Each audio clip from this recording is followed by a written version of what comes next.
Testing 1, 2, 3. Hey, how are you? I'm Denyn Pysz, and I've spent over 20 years in the automotive industry. I've worked with retail auto dealers, vendors, marketing teams, service teams, sales teams, and I've seen enough finance offices to develop a minor twitch every time I hear the phrase, "So what kind of payment you want to stay around?"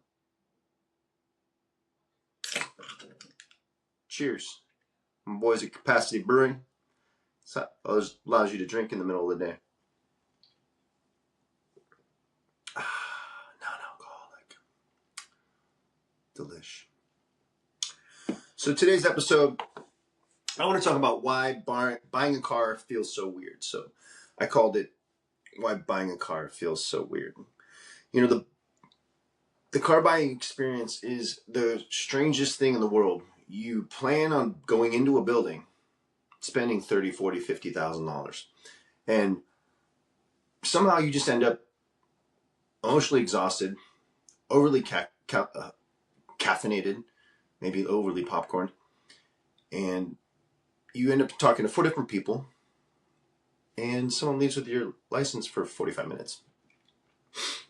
Customers feel vulnerable when they go buy a car. They may not have done their research, and I'm going to dive pretty deep into that in the next episode to help you mitigate your stress. But they're vulnerable because they're walking into a building and they're going to spend a grip load of money, and they're really leaving it all up to you, the dealer, to walk them through, hold their hand, and treat them right. And the dealers feel pressure. So you kind of put those together, and that's not a great combination. The pressure is coming from the owner, essentially, that's pushing down on every single person all the way down to the salesperson. And that's the first person you meet. So you can imagine this person is walking out, meeting you as a stranger, and they already have all this pressure all the way up to the ivory tower guy or gal. The process is intentionally emotional. So next episode, I'm going to talk about why it's emotional and get into all those details. But the dealership purposely creates an emotional journey for you because that is where they get a nice advantage over you to sell you the car. So both sides usually just distrust each other in general before the conversation even starts. You got customer, I don't know you. I'm coming in here. I'm gonna give you, I'm gonna give you a bunch of money and sign my life away on something. And the dealership doesn't really trust you because they don't know if you already know all your stuff and you're just gonna try to come in there and do a gotcha situation or whatever. They gotta trust you because you potentially could be trading a car in, and they gotta trust that it's mechanically safe and you didn't do anything sketchy to it, like roll back the odometer. That's like an old school trick. None of you little kids even know what an odometer is. Anyways, do that in my TED Talk next week about VCRs and what that stands for. Customers walk in defensive. So that needs to be understood from the dealership's perspective, which they know. They know that they're defensive. So it's really challenging for the salesperson who's walking up nervous to deal with a defensive person. So dealerships create that sense of urgency. How many times have you heard, we got to get this deal done. This is the last one. We don't have anything like this in your make and model, blah, blah, blah, blah, blah. The dealerships create that sense of urgency on purpose to make you, the customer, feel like you got to buy the car today. Because their philosophy is, lest they walk, come on, I know the phrase. Man doesn't want to walk, come on. Man does not walk on the lot lest he wants to buy. Glenn Ross. How do I not know that speech like freaking beginning to end verbatim? All right, I'll save it to the show. So everyone ends up feeling exhausted, just like you are after you're done watching this damn episode. From the defensive customer, the nervous salesperson, and the dealership creating this sense of urgency, you're like, I need a drink, dude. But a real one. No one's ever left a dealership thinking, that was spiritually refreshing. Oh, namaste. No, not going to stay. Now, the first segment, I want to talk about how dealerships actually work. Most of you know this, but some of you don't. It's a layer upon layer upon layer upon layer. most consumers think dealerships are pretty simple, and they're not. They are a retail business. They are a finance business. They're a service business. They're a political environment, and occasionally a daycare center for emotionally unstable adults like me.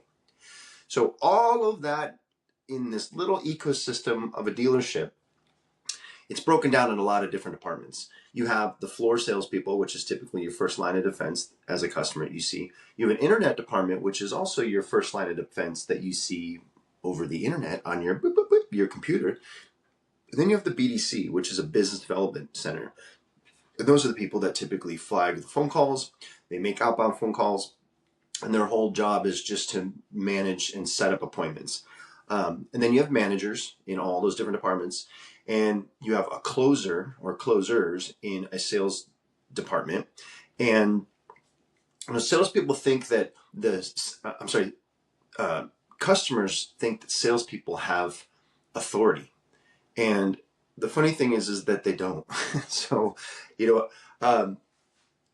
I'll give you an example. A customer thinks the salesperson is playing chess with them. Half the time, the salesperson is just trying to survive the day and remember where they parked the trade-in. So the reason why I wrote that down is because the customer is sitting there going, okay, where are we going to go? And the salesperson is like, did I wear pants today? So it's not what you think when you're walking up to a salesperson. They are trained on the vehicle.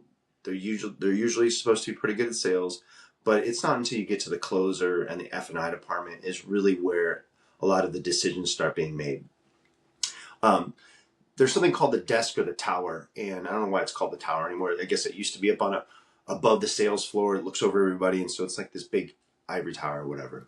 But that's the desk that your salesperson disappears to all the time. And this is where the deals are being structured. This is where the managers monitor profitability.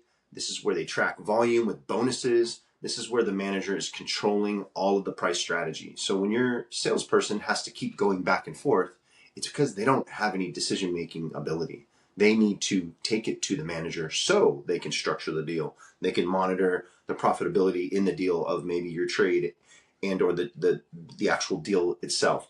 And then track volume and bonuses because they're calculating all that in there. Because if Johnny sales guy over here sells one more car, he's going to get another bonus, and then therefore, it's just one thing impacts the other. Or if the dealer, and I'll get into this in another episode, but if the OEM or the brand is going to incentivize this dealer to sell X amount of new cars in this month, and they're one car away to get this big pop and this big bonus incentive from the OEM or the brand, that's going to factor into the deal. So a lot of times customers are privy to none of that. And so you as the customer think that you're over here playing chess and these guys are over here playing Connect Four with all the same colors. I'm just kidding. Dealerships are way smarter than that. So let me explain a little bit of dealership math. There's front end gross, there's back end gross, there's volume bonuses, and there's manufacturer incentives. So I kind of mentioned a little bit of those already. The front end gross is how much they bought the car for and how much they're going to sell it to you for. It's pretty simple. Back end gross is everything else, every single thing that's put on the car, sold to you in F&I, everything that's sold on the back end, not on the bumper or in the trunk, but on the back end of the deal. So those are the two main moving drivers. And then you have volume bonuses, as I mentioned. The more the manufacturer will incentivize and bonus out the dealer for selling a certain amount of cars. And then a manufacturer has extra incentives on top of that. So those are things that those four items, the back end, the front end, the volume bonuses, and the incentive manufacturer incentives all play a big role into that manager at the tower or the desk moving around the deal and figuring it all out.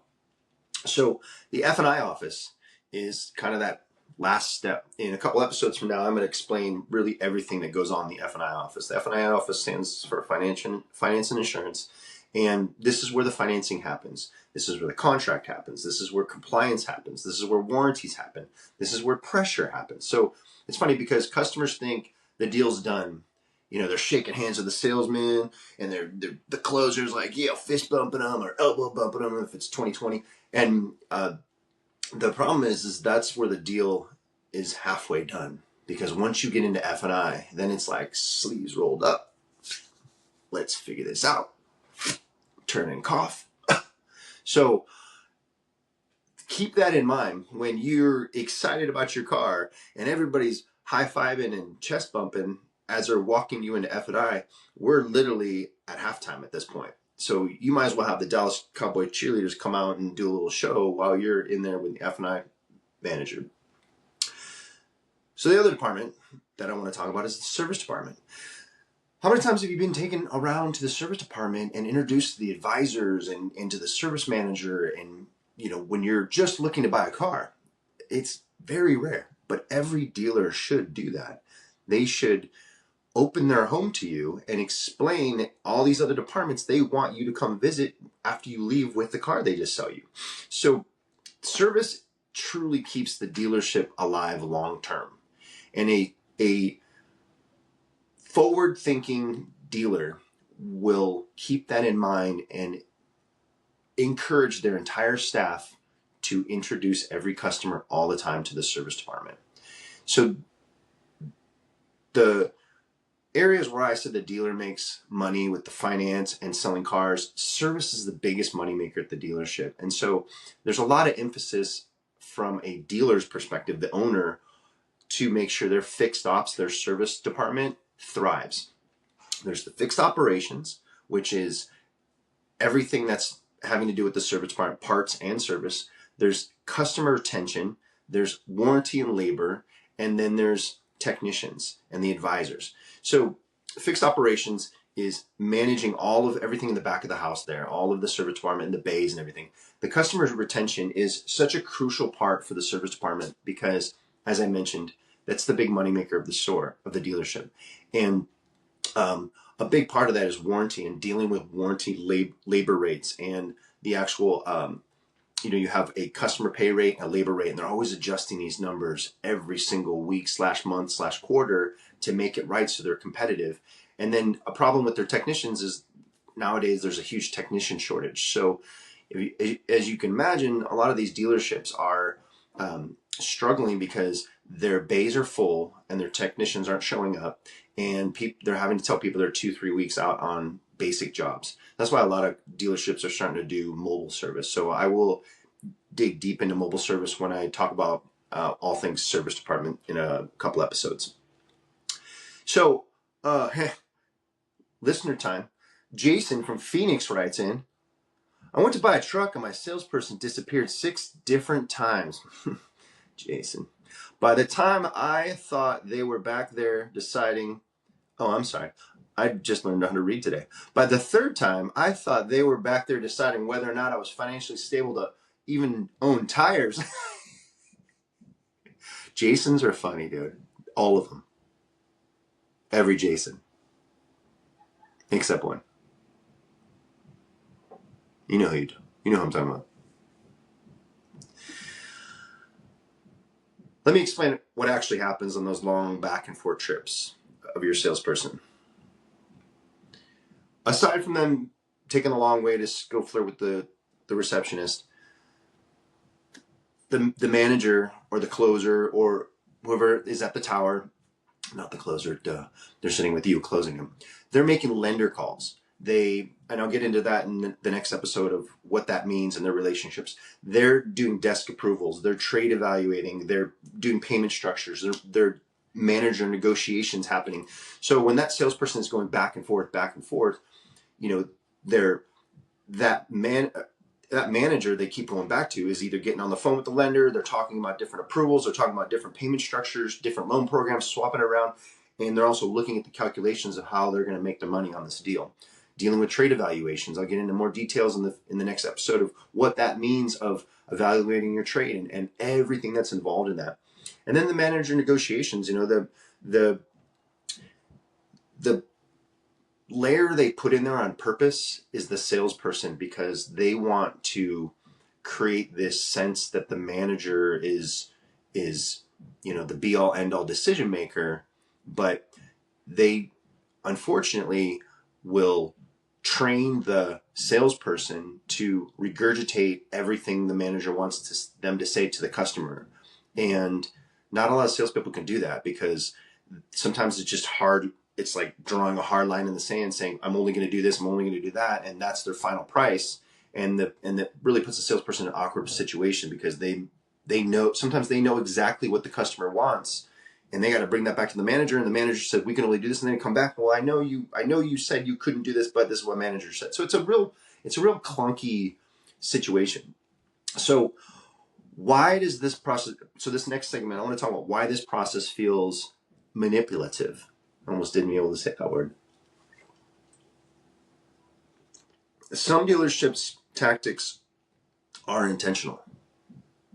They want an emotional commitment, time investment, psychology, creating urgency, and they want you focused on monthly payments, and they have scarcity tactics. So let me dig in a little bit on that. Emotional commitment. That sounds pretty self-explanatory. They get you to touch and feel the car, smell the car, strap your baby on the hood, whatever, anything to get you emotionally invested in this vehicle. Then it takes so long. You're like, I've been here for 12 hours. My wife delivered her second baby here. So the time investment psychology gets you to like, well, I don't want to waste all my time without going home without a car. And then they create a sense of urgency. Explain to me how that makes sense. Explain to me how that makes sense, Walter. Yeah, he hasn't moved in days. Creating a sense of urgency. After we've been here for 12 hours. After I just watched my child learn how to walk.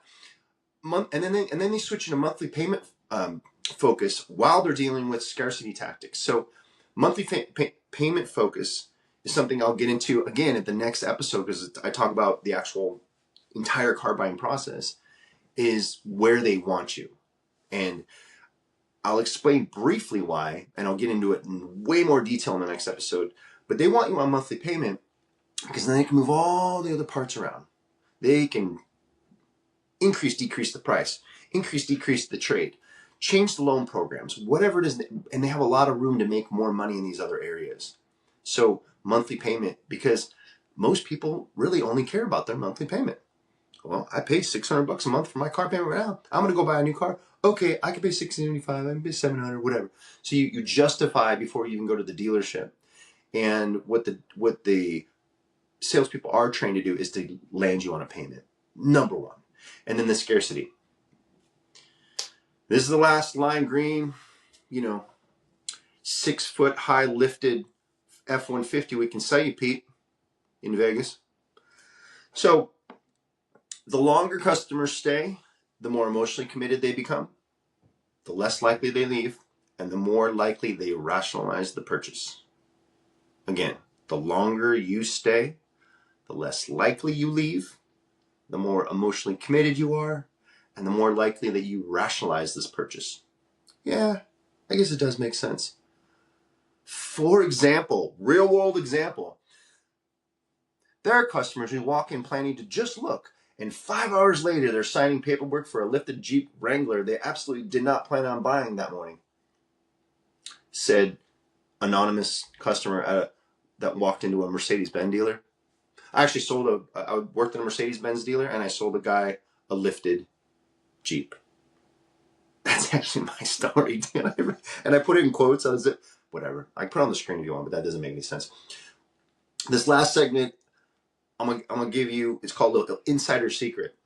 Here's what most customers never realize. Dealerships often care more about payment structure, financing terms, product penetration, trade value that can actually trade value than the actual vehicle selling price. So dealerships often care most about the payment, the financing terms, product penetration, how many things they can sell you, and the trade value over selling price. They really don't make a lot of money on selling cars, the actual price of itself.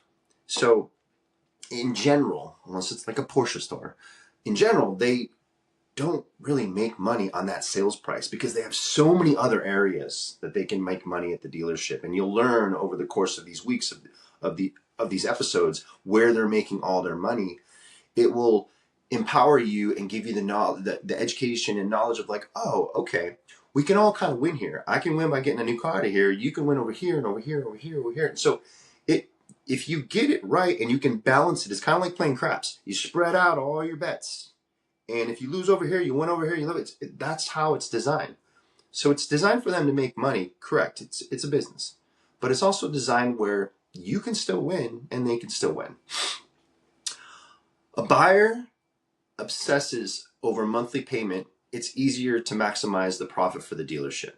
So I'll stress too much in the next episode about why I don't recommend you buying a car based on payment. And I'll explain why, and I'll reiterate it over and over and over.